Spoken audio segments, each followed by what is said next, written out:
బాగుందా? Okay, but mummy చేసి ఎంత బాగుంటుందో తెలుసా? అవును. ఏంటా షర్ట్ ఇవన్నీ నీకు బాగుండు, సారీ బాగుంటుంది. వస్తున్నావా? వస్తున్నా. టైం లేదు, ఇంకెంతసేపు? వినిపిస్తుందా అసలు నీకు? వస్తున్నా. లేట్ అవుతుందంటే అర్థం కాదా నీకు? ఎప్పుడు ఇంతే నువ్వు? అమ్మ మాట్లాడుతుందంట. నేను వర్క్ లో ఉన్నా. అసలు ఏంటి అసలు ఎప్పుడు కాల్స్? గంటలు గంటలు మాడతావు. అమ్మ కొంచెం బిజీ ఉన్నాడు, నేను తర్వాత చేపిస్తా. మామయ్య అట్లా ఉండడం అస్సలు మంచి అనిపించదు. మేము చేసి ఉంటావు, అందుకే నాన్న కనిండొచ్చు. టెంపుల్ కి వెళ్దామా? నేను వర్క్ లో బిజీగా ఉన్నా, తర్వాత వెళ్దాం. ఓకే. ఏమైంది? బ్రెయిన్ ఎక్కడ పెట్టుకుంటావు? చూసుకుంటే కాదా ఎప్పుడు ఏదో ఒకటి దాకించుకుంటావు? ఎందుకు ఏడుస్తున్నావు? నీ బాధ ఎందుకు చెప్తే అయిపోతుంది కదా. చాలా బాధ అనిపించింది. ప్రతిదానికి బాధపడద్దు, అయినా అంత సెన్సిటివ్ అయితే చాలా కష్టం.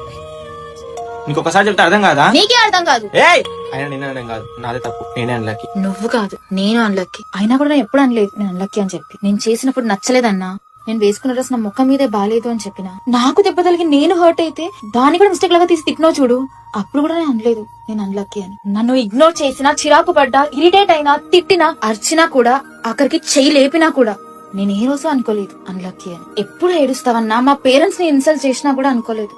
ఇట్లా ఇవన్నీ చూసి ఉరికి పేరెంట్స్ దగ్గరికి వెళ్ళిపోవాలనిపిస్తుంది, కానీ వెళ్ళలేను. అయినా కూడా అనుకోలేదు అన్లక్కీ అని.